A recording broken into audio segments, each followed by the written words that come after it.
Estamos de volta com o nosso Manhã Total e hoje a gente quer alertar sobre uma realidade dos tempos modernos, o aumento da frota de veículos, as dificuldades para condutores, pedestres e autoridades.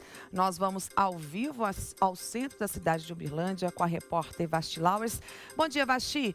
Qual é a frota de veículos da cidade hoje?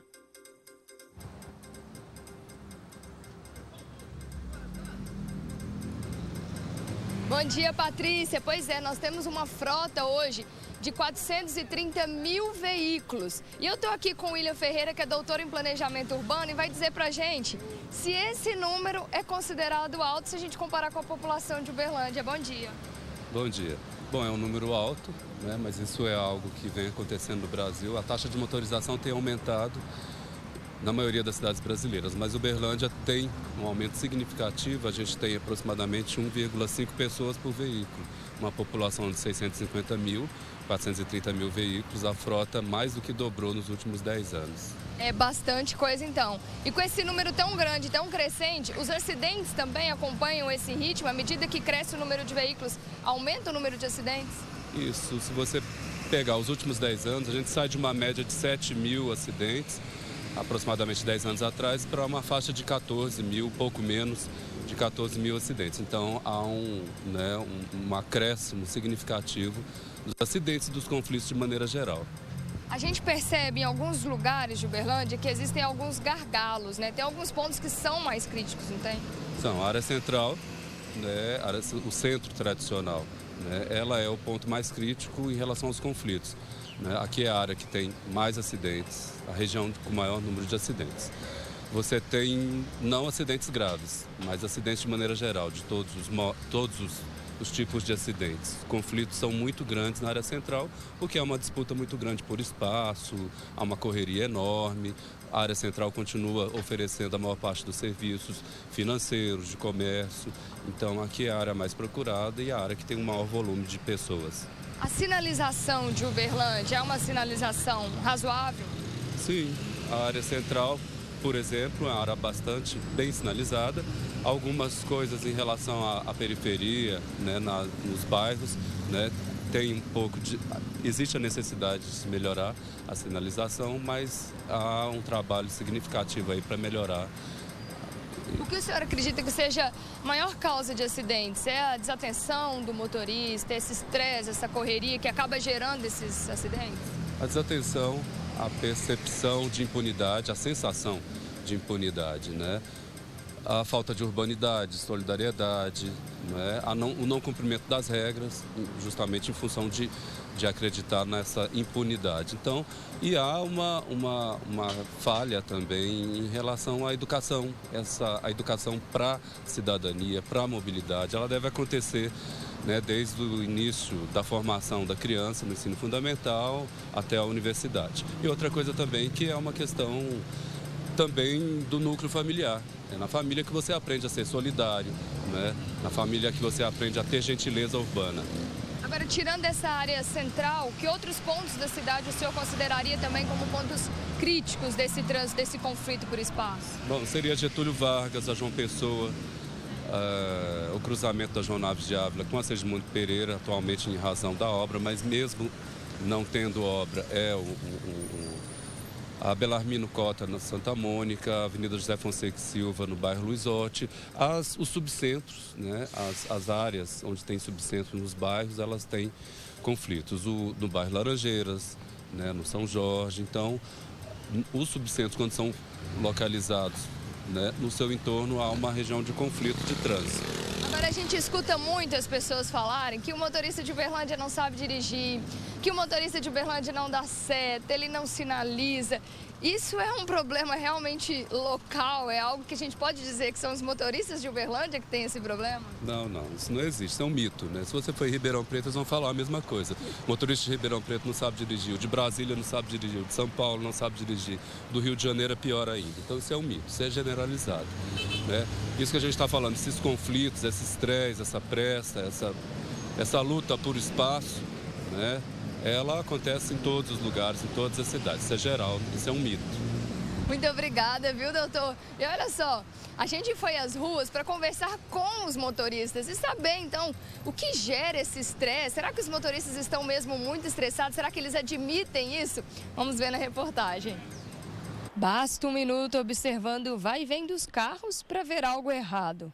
Fila dupla, cruzamento fechado e assim por diante. E para encarar dia a dia o trânsito, é preciso mesmo paciência. Perguntamos aos motoristas o que mais os deixa estressados. Falta de respeito dos motoristas quando estão no trânsito. Povo lerdo, sei lá. Não dá certo, né? Pro motoqueiro é difícil. O pessoal em Berlândia não tem muita noção do que é seta, onde vai virar. Mas você costuma se irritar mesmo ou guarda pra você? Não, eu guardo pra mim. Porque se a gente fosse irritar, acho que nem sai de casa. Dá certo pra um lado, vira pro outro, é difícil, complicado. E como você reage a isso? Geralmente na esportividade, né? Motoristas intolerantes e estressados contribuem para o aumento dos acidentes de trânsito. Isso porque tendem a ficar apressados e desatentos. Um estudo da UFMG analisou 668 acidentes na capital mineira. 21,9% deles foi causado pela desatenção dos motoristas. Até agora a gente perguntou para os motoristas o que deixa eles mais estressados no trânsito. Mas todos disseram que são super calmos e tranquilos. Então vamos mudar a pergunta. Vamos perguntar para eles se eles acham que os outros motoristas estão muito estressados ultimamente. Será que a resposta muda? Vamos ver. Essa geração agora, o pessoal tá sem paciência, né? Muito nervoso. Eu acho que sim. O que você vê de estresse? É impaciência? Acho que é impaciência. E sempre foram estressados no trânsito. Pelo visto é muito mais fácil colocar a culpa em todo mundo do que admitir o nosso próprio estresse e a nossa impaciência, viu? E é preciso cada vez mais paciência mesmo e tempo. Uma pesquisa do IPEA descobriu que nos últimos 20 anos, o tempo que a gente gasta no trânsito a caminho de casa subiu 3 vezes nas regiões metropolitanas. Ou seja, quem fazia o percurso em 10 minutos, agora vai levar meia hora. Algumas dicas que podem ajudar a manter o controle: respirar pausadamente, ouvir uma música tranquila e sair de casa com antecedência. Boas dicas. E para falar desse estresse, do comportamento de muitos motoristas, Fernando Prado e eu temos o prazer de receber a psicóloga Maria Luísa Segato. Seja muito bem-vinda aqui ao Manhã Total. Eu é um que agradeço. prazer tê-la aqui com a gente, Maria Luísa. Obrigada. O que a gente percebeu aí, olha só, é muito estresse no trânsito, isso é fato. E o comportamento do motorista tem sido cada dia mais agressivo. Não é do motorista que está sendo agressivo, o comportamento das pessoas, né, tem revelado agressividade, depressão e vários outros sintomas que está nos comunicando o seguinte: seja no trânsito, na família, no trabalho, né, como nós estamos falando aqui do trânsito, o que é que está transitando dentro de mim que do lado de fora transita tão mal? A gente tem que parar para pensar sobre isso. Fernando Prado, viu só? A Vasti mostrou aí algumas dicas para a gente diminuir o estresse no trânsito. Quando a gente fala da gente, é mais fácil. Quando a gente fala do motorista, aí o motorista que é culpado que está ao lado. Mas a gente percebe que tem que ter uma reflexão aí sobre o bom comportamento no trânsito, não? Sem dúvida, Patrícia. Bom dia para você, bom Bom dia, Maria dia. Luísa, Bom dia. tudo bem? Então, os estudos têm apontado aí, Patrícia, que é comum em algum momento da vida do motorista, do condutor, cometer deslizes, mas quando se torna frequente, realmente é uma questão de saúde pública, é perigoso e urgente. Muita gente achando aí que é melhor do que o outro, né, Patrícia? É verdade. Por isso que nós trouxemos aqui a Maria Luísa Segato, que entende como ninguém sobre o comportamento do motorista no trânsito. E nós temos algumas histórias que foram compartilhadas com a gente através, né, de pessoas do nosso público. E a gente queria compartilhar com você para a gente comentar a respeito. Pode ser? Vamos. A primeira na tela, Bruno, por gentileza. Olha só, Maria Luísa. Quase saí no tapa com uma motorista que dormiu enquanto esperava o sinal abrir. E eu morrendo de pressa. Acho que as pessoas podem ser mais espertas. José Fonseca, da cidade de Patos de Minas. E aí, como a gente pode analisar esse comportamento? Nossa, primeiro a pessoa dormir no trânsito, ou seja, né, o que está acontecendo com a vida dessa pessoa, que o cronograma de vida dela está tão justo que não tem tempo para ela dormir, não é? E colocando em risco a vida dela e dos outros. E ele usa termos assim: ela dormiu, eu estou com pressa, ela tem que ser esperta. Mais esperta ainda. Ou seja, né, a solução do problema está em mais cobrança. seja esperta, corra mais, você está devagar. É essa a solução? Não. É essa a solução? Será que não é isso a revelação de que ela dorme por cansaço e estresse e ele também está estressado? Olha os verbos que ele usa. Esperta, pressa, dormiu, não é? Então, assim... É verdade. E, além disso, ele se revestiu de uma coisa assim, o meu jeito de andar correndo loucamente é o correto. Olha a referência de verdade dessa pessoa. Então, nós estamos dizendo o quê, não é? O quanto as pessoas estão sem norte. Sem referência. Para lidar com esse dia a dia tão tumultuado que é a revelação do nosso país hoje. Então é bom esse motorista parar para pensar, né, Maria Luísa? Ele é a mulher que está dormindo. Não, ele fala que quase saiu no tapa, como se o tapa também fosse resolver adiantar alguma coisa, alguma né, coisa, mesmo, né? quase que saiu um tapa. Ou seja, anda rápido, seja esperta, pare de dormir, senão você apanha. De jeito nenhum. Não é? Então, Tá um modelo de certo. educação, de Sim. solução de problemas que revela o quanto estamos desinformados para resolver os nossos problemas. Tá certo, bem respondido. Vamos refletir a respeito disso. O próximo comentário na tela, por gentileza, Bruno. Olha só, Maria Luísa. Sou muito ansioso e estressado no trânsito. Para amenizar o estresse e a pressa, eu comprei um GPS com TV e coloquei no carro. Acho que o motorista pode utilizar algo para se distrair, claro, com segurança. Bruno Almeida, Morada da Colina, Uberlândia. Tá certo, tá correto esse tipo de comportamento. A palavra estresse está em todo lugar, né? Estresse, pressa, não é? E aí ele traz a questão da tecnologia, Sim. não é? Muito comum hoje, né? Muito comum. Além do que, muito comum as pessoas teclando em celular ou conversando em celular durante a direção. O movimento. Né? O movimento, que é algo muito perigoso, né? Pode ser que algumas coisas realmente possam distraí-lo. Mas é isso que nós estamos falando, o risco, né, dessa distração. Você está com uma TV ali, assistindo o seu programa da Manhã Total, de repente, Manhã Total, Manhã Total. Aí eu me desligo da relação eu e o trânsito, Claro. e as leis, né, do trânsito, e começa a me ligar na mãe, na filha, na compra, no trânsito que a gente está falando aqui. É um risco iminente. É um risco iminente. Então, a palavra distração não é a melhor solução para lidar com o estresse, né? Principalmente um trânsito tumultuado, com fluxo intenso de veículos. É um trânsito, eu estava ouvindo os números aqui agora, nós temos a metade da população de Uberlândia tem carro. Olha isso. Imagina Ou só. seja, nós estamos andando individualmente nos veículos, né? É um verdade. veículo para cada duas Pra pessoas, cada duas praticamente. pessoas no máximo, né? No máximo. E então o transporte coletivo não está funcionando como deveria, isso é uma característica do Brasil. As pessoas estão com poder aquisitivo e elas estão associando muito isso ao veículo, né? E é uma associação ao veículo que faz uma questão para resolver o meu problema. Então, entra aquilo que nós estávamos falando há pouco. Às vezes, a solução do meu problema, eu e eu. Só o eu, né? Está Só o faltando eu. a referência E o para com o trânsito outro. fala exatamente isso, não é? Porque nós estacionamos em lugar errado, às vezes nós avançamos sinal, porque eu estou com pressa, eu tenho motivo. E é sempre legítimo esse motivo, né? Não, É se você sempre a muito importante, justificativa né? sempre tem razão, né? Sempre tenho razão. Eu sempre estou certa. Sempre estou certa. Então, assim, nós precisamos pensar no trânsito do ponto de vista coletivo, é uma mentalidade grupal que revela assim, o estresse do país, o momento atual das pessoas, o quanto nossas cidades não estão preparadas para absorver esse crescimento, não é? Seja no trânsito, seja em nos estacionamentos também. Verdade.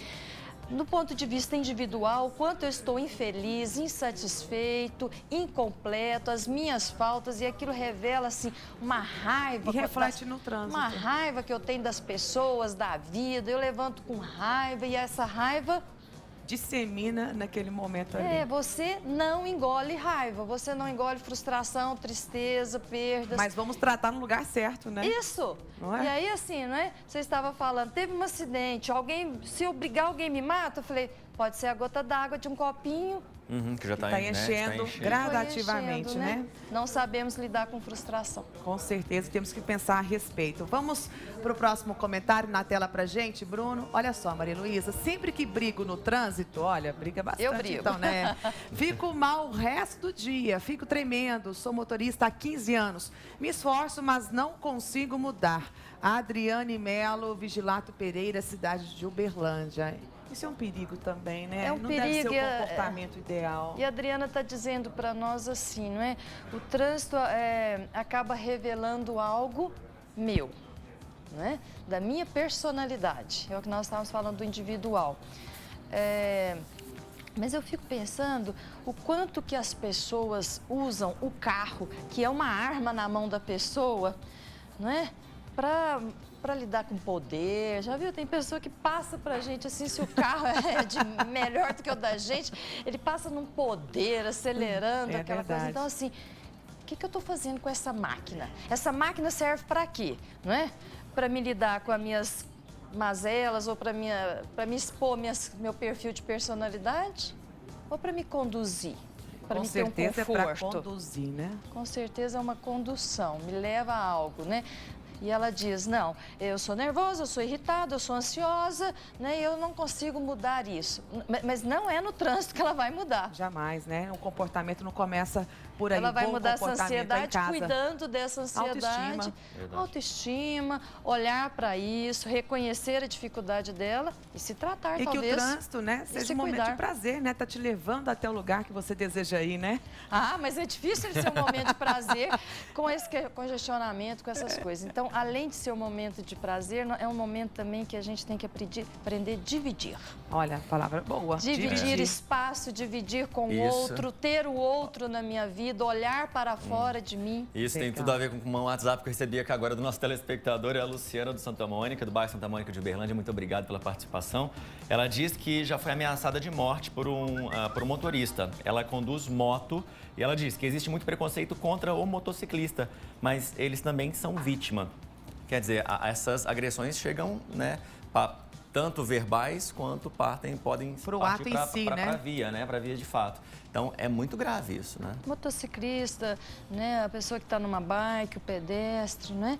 São pessoas que estão no ir e vir de risco. Sim. De risco, né? Então, acho que a palavra hoje que mais incomoda as pessoas chama segurança, né? Segurança, né? E essa ausência de colo é que deixa as pessoas tão estressadas. É verdade. É bom a gente pensar sobre isso. Fernanda, eu me lembro de um desenho, também quero compartilhar com você, Maria Luísa, do Walt Disney, que era um registro da imprudência no trânsito. Inclusive, Meus Patrícia... filhos amavam. Não é? Esse, né? Não, esse desenho ele se tornou clássico, acho que muita gente vai se lembrar, né? Ele está completando 65 anos agora em junho desse ano. Vamos dar uma relembrada nesse É um fragmento só, a gente vai passar aqui, vamos ver? Vamos. Ai. Não é fácil, não. Ai. De jeito nenhum, ele se transforma várias vezes, Um pedacinho da gente aí nesse filme. Ai. Tem, Maria Luísa, tem sim, Quem né? não tem, não é? Sai todo bonitão, tranquilo de casa, mas quando chega no trânsito, aí começa todos os comportamentos raivosos ali são despertados. É isso, né? Vira uma máquina o carro praticamente. Nós né? estamos falando, vira uma máquina, vira transforma a personalidade das pessoas. Não, elas apenas revelam coisas que estavam reprimidas, né?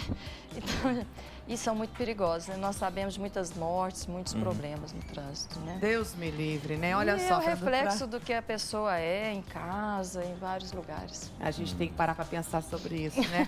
O Fernando traz para a gente agora uma pesquisa americana, não é isso? Sobre a agressividade no trânsito. Fernando, dados, é isso, não é? É isso mesmo. Patrícia, um estudo americano chamado de Road Rage, guiado pelo professor Dr. Leon James, separa a agressividade no trânsito em 3 níveis. Então tá aqui na tela pra gente. Vamos mostrar para Maria Luísa aqui. O primeiro nível deles é a impaciência, que basicamente é aquele não parar em placas ou sinais vermelhos, andar em velocidade acima do permitido e bloquear cruzamentos. O segundo ponto seria a luta de forças, que é impedir outras pessoas de convergirem, acelerar ou desacelerar por querer, ou seja, só para atrapalhar o outro, né? Esses sujeitos aí, segundo a pesquisa, são psicologicamente instáveis e isso é considerado, claro, como agressividade no trânsito. O terceiro e último ponto é a negligência, que nós já falamos várias vezes aqui hoje, que são os duelos, a velocidade muito alta, costurar o trânsito, Patrícia, dirigir alcoolizado ou sob efeito de drogas, esses atropelos e perseguições. E ainda, segundo a pesquisa, o barulho, o calor, engarrafamento, a baixa fiscalização e até a sensação de impunidade, que já foi falada hoje também, acaba contribuindo para um comportamento como esse, né, Maria Luísa? completando, e muito interessante a pesquisa, eu fiz uma pesquisa aqui no pronto-socorro da Universidade Federal de Uberlândia, com jovens entre 13 e 25 anos. 72% entram no veículo como passageiros, sabendo que o motorista não está em condições de dirigir. Nossa. Completa esses 3 aspectos que você Verdade. disse aí, devido ao abuso de álcool. Olha, é muito sério. E é um fator aí preponderante para situações complicadas e também de risco no trânsito que a gente tem percebido no dia a dia. Para a gente encerrar nosso bate-papo, eu queria que você deixasse uma mensagem como psicóloga, comportamento humano, como também doutora no assunto, quando se fala em trânsito, para todos nós motoristas. Então, o que é ser motorista? Dirigir, não é? Eu dirijo a minha vida para algum lugar. Então, eu vou terminar isso usando uma fala sua, não é? Qual é a nossa referência, a quem nós estamos olhando para nos identificar e nos modelar? Então, esse modelamento do país é que nós precisamos investir, seja na educação, seja no pensamento de um cuidado individual, mas também um cuidado grupal, entendendo isso daí. Qual é a minha referência, onde eu estou adquirindo modelos para me reproduzir. E que você seja um modelo também para ser reproduzido. Nossa, que bacana, que mensagem linda. Muito obrigado. Eu que Obrigada. agradeço. Nós conversamos aqui com a Maria Luísa Segato, psicóloga. Adorei recebê-la Eu aqui. que agradeço. Muito simpática, como sempre. Volte mais vezes ao nosso programa. Obrigada. Um prazer recebê-la aqui, viu? Obrigada. E uma obrigada. ótima quinta-feira para você, Maria Igualmente Luísa. a todos vocês. Um beijo.